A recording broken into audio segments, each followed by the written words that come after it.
Le bureau du loisir. Bonjour, bienvenue au bureau du loisir. Je m'appelle Mathieu. Je m'appelle David. Et aujourd'hui, on va vous parler de notre essai, en fait, de cet après-midi. Oui, il faisait pas beau dehors. Ouais. Très envie de pleurer. Oui, de se pendre même. Oui, de se pendre. Ouais. C'est triste la pluie. Fait qu'est-ce qu'on fait dans ce temps-là? On joue à des jeux! Et on a essayé 2 jeux pour 2 joueurs, exclusivement pour 2 joueurs. On vous parle souvent de ça. Hein? On a fait Ouais. une vidéo dédiée à ça. Pourquoi 2 joueurs, Mathieu? Ben, parce que c'est facile de trouver des gens pour jouer. Oui, À part de ça, quel est le bel avantage? c'est rapide. C'est rapide. C'est souvent très rapide déjà 2 joueurs, à part certains wargames que là, on s'embarque dans des heures et des heures. Mais sinon, en général, les jeux dans des petites boîtes, c'est des petites boîtes aussi. Ça se transporte bien, Ah, parce qu'il faut souvent transporter les jeux. il faut préserver son dos. Ouais. On exclut toutes les autres personnes à part celles qui parlent ici dans ma phrase. Mais donc c'est ça. Mais oui, c'est le fun. Puis on aime beaucoup ça les jeux à 2 joueurs. Oui, tout à fait. Ouais, on aime ça. Se confronter, voir les tactiques de l'autre aussi. Comment on est capable Qui est perfide, de qui est lire dans le rusé. jeu de l'autre. Ouais, qui est perfide, qui est rusé. Exactement. Et donc, Allons-y donc, mon bon Mathieu. oui, on commence avec un jeu de pli. Dracula versus Van Helsing. C'est un jeu de Maxime Rambourg et Théo Rivière. Les magnifiques illustrations sont de Webersen Santiago. C'est le même qui avait fait des illustrations pour The Bloody Inn, l'auberge sanglante, qui je trouve qui est un visuel très impressionnant, très expressionniste aussi. On pourrait quasiment appeler ça d'expressionniste. Oui, pas loin. Mais en tout cas, c'est vraiment très beau. Dracula versus Van Helsing, on est sur un jeu de pli, donc de trick-taking. On incarne soit Dracula ou évidemment Van Helsing. Exactement, c'est un jeu légèrement symétrique, mais pas tant dans celui-là quand même, parce qu'on essaye, les 2 joueurs, de faire la même chose, soit de remporter les plis. Ce qui est le fun, un peu comme, c'est le petit frère spirituel à Dr. Jekyll versus Monsieur Hyde, qui était le joueur, le jeu. Je pense, je sais pas si c'est les mêmes designers, mais en tout cas, on est comme dans la même famille de jeux, en tout cas. Oui, tout à fait. Et l'atout va changer d'une... Il y a 4 couleurs là, Ouais. aux cartes. L'atout, c'est une couleur, puis ça peut changer durant la partie. Là. Ouais. Le pli en question, vas-y. Ouais, notre but, en fait, ça va être, si tu joues Dracula, ça va être de croquer le plus d'habitants possible dans le village. Oui, David faisait Dracula, il aimait beaucoup croquer de l'habitant. Et sinon, pour Van Helsing, ça va être de réduire la santé de Dracula à 0. Donc, quand Dracula n'aura plus aucun pion de vie, et que c'est lui qui va tous les avoir, ben, il va remporter la victoire. Donc, les buts sont un peu différents pour les deux, mais la façon de gagner les plis est la même, qui est de remporter, en fait... Le plateau est divisé en 5 zones, en 5 quartiers, et on se bat pour chacun des quartiers. Donc, la manière dont on va placer nos cartes dans notre main va avoir une grande importance parce que la première carte se bat pour le premier quartier. Et donc, on va se battre comme ça, puis on va remonter, et le but... C'est ça le pli. Hein? Ouais. C'est très simple, en fait. Là. C'est des cartes qui sont face à face. Ouais. Et le plus haut chiffre de la couleur la plus forte l'emporte. Donc, sur 5, des fois, on en remporte 4 ou 3 ou pas du tout. Là. Mais c'est très, très dynamique comme jeu de pli. Par rapport à un jeu comme The Crew, là, où on est en rond puis il y a beaucoup de manipulation. Ça, c'est vraiment basé sur le fait de jouer un peu avec l'ordre des cartes, comme disait Mathieu. Ouais. Les cartes ont des chiffres et des couleurs, mais aussi des pouvoirs. Quand on les défausse, on active le pouvoir. Par exemple, de réorganiser l'ordre, de voir ceux de l'autre, de révéler les nôtres pour un peu tromper l'adversaire. Le jeu, super belle qualité de fabrication. Ouais, vraiment. Des Magnifique. cartes, c'est pas des cartes, en fait, c'est comme des tuiles. Sont très solides, donc on sent que c'est vraiment comme ça peut durer très très longtemps. Le matériel est beau quand on ouvre la boîte, un espèce de petit cercueil dans lequel on met les jetons. C'est vraiment beau. En tout cas, toute l'attention qui a été mise à la production est incroyable. Fait que je pense que vous l'avez compris, on a beaucoup aimé ça. Oui. Moi, j'ai beaucoup aimé la vitesse d'exécution. On comprend très vite. Il y a 5 manches dans le jeu. La première manche, on a joué à tâtons et dès la deuxième, tout de suite, tu comprends ce que tu dois Ouais, puis faire. ce qui est le fun dans ce jeu-là, c'est vraiment aussi que je pense que ça peut être tendu jusqu'à la fin. Ouais. C'est pas parce que, comme là, dans la partie qu'on a joué tantôt, j'ai remporté assez vite la première manche, mais après ça, c'est resté chaud quand même. Ça n'a pas été On reste décisif d'un compétitif. côté, c'est ça. On peut rester compétitif jusqu'à la fin, puis ça, c'est le fun dans une partie aussi, de sentir que la tension reste jusqu'à la toute fin de la partie. Sinon, c'est un peu triste. Ouais. Même si, c'est ça, Dracula a été roulé dans la farine en première manche, là, je dois le dire. Là.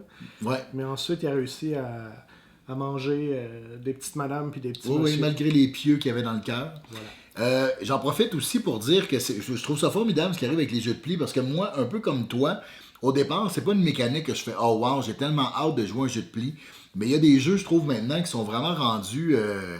Je trouve que c'est ingénieux en fait ce que les designers de jeux font avec le pli. Qu'on pense à Brian Boru, le jeu de pli avec un mélange de contrôle de territoire. Maintenant, je sais qu'il y a des jeux de pli avec de l'identité secrète aussi. Donc ça, c'est vraiment le fun. Il y a des co-op justement de crew. Tu sais, de crew, toute la communication.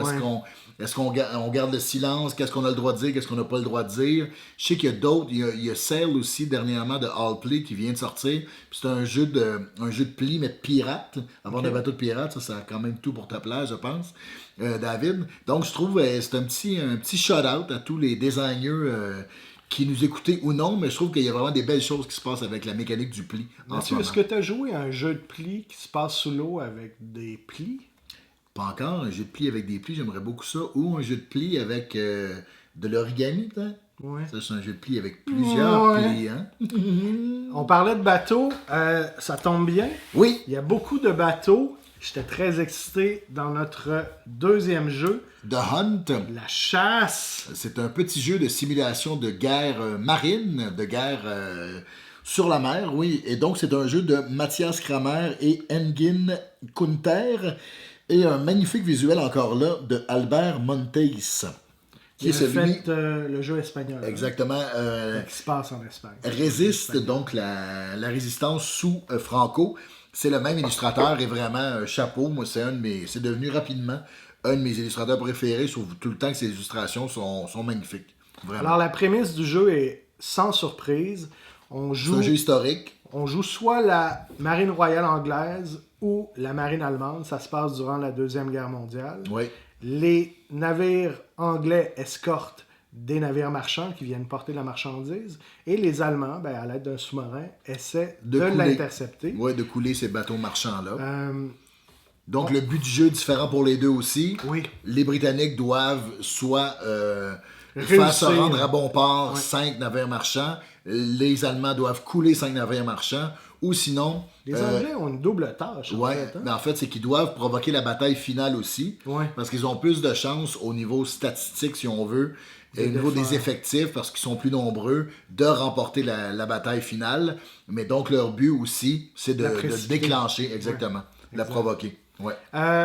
On est dans un jeu de guerre, là, je fais un parallèle avec un autre jeu, Land, Air and Sea. Airland and Sea. Airland and Sea, qui était un affrontement, mais un peu plus symbolique au niveau de la carte.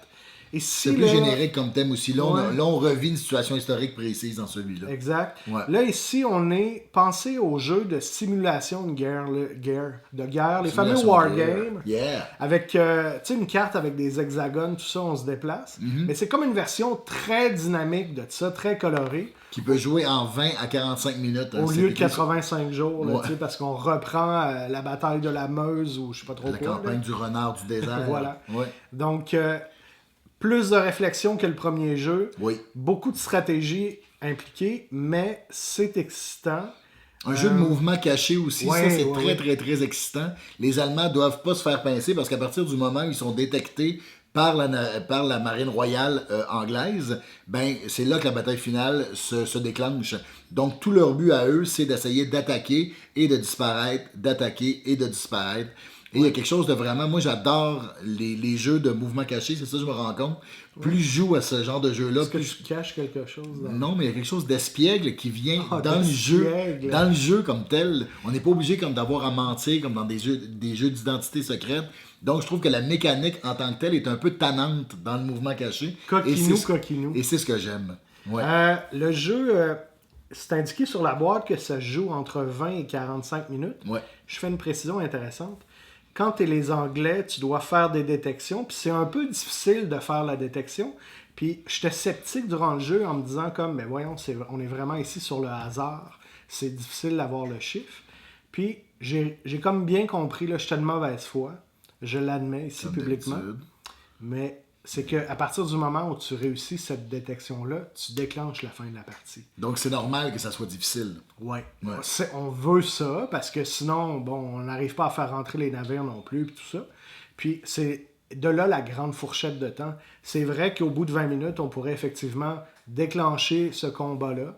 On peut juger que c'est approprié de le faire aussi parce qu'on a une bonne main. Tu sais, on a des cartes multifonctions, là, ils ont souvent un texte, une espèce de pouvoir comme un jeu de rôle, une valeur en chiffres qu'on consomme pour faire des petites actions, ou un petit pouvoir, là. Mais Ouais, c'est peut-être la fois la moins évidente à comprendre au début. au début, c'est plus cette laborieux. dynamique-là. Est-ce que je la joue pour ses points d'action? Est-ce que je la joue pour son événement? Si je la joue pour son événement, elle sort du jeu, mais c'est pas toutes les cartes qui vont sortir du jeu. Puis on vous montre ici une carte, là. Vous voyez, là, il y a quand même parfois beaucoup de texte à lire. Fait que quand c'est les premières fois qu'on joue, t'es comme un peu, ok, tu dois évaluer, là, j'ai 4 cartes à lire avant de prendre une décision, mais j'ai l'impression, ça ressemble un petit peu, je veux dire une grossièreté, là, mais si tu jouais à Magic, là, tu connais tes cartes, là, j'imagine que si tu joues beaucoup à The Hunt, puis tu joues la même Ouais, c'est nation, ça, parce qu'il n'y a pas beaucoup de cartes pour chacun des tu clans. finis par les connaître, puis là, tu peux déjà penser à une stratégie un petit peu en amont. Là. Ce qui est bien, c'est la symétrie aussi dans ce jeu-là. On n'a pas les mêmes objectifs, puis on n'a pas les mêmes actions non plus qui sont disponibles à chacun de notre tour. Donc, il y a ça qui est vraiment le fun. Au Parce niveau que... de la rejouabilité, c'est Ouais. excitant. là, Ouais, puis aussi, d'essayer là. les deux clans encore là, je Exact. pense que ça doit être le fun. Un peu comme dans le jeu précédent aussi, Dracula versus Van Helsing. Je pense que tu peux t'amuser justement dans une même session de jeu à essayer de tenir les deux rôles. Ça, je pense que ça peut vraiment être... Fait que deux belles agréable. additions à une collection de jeux. Aujourd'hui, je crois, là, si on veut des jeux qui se jouent rapidement, on peut faire plusieurs parties d'affilée. Pas trop compliqué. On est sur des bonnes propositions. Des jeux très stratégiques aussi dans lesquels il n'y a pas tant de hasard que ça non plus. Exact. Fait que Ça c'est s'adresse bien. aux vrais gamers. Là. Ouais. Alors, c'était nos deux suggestions de jeux à deux joueurs, nos deux essais pour vous. Et on espère vous revoir très bientôt sur le bureau du loisir. Je vous embrasse. Attention machine.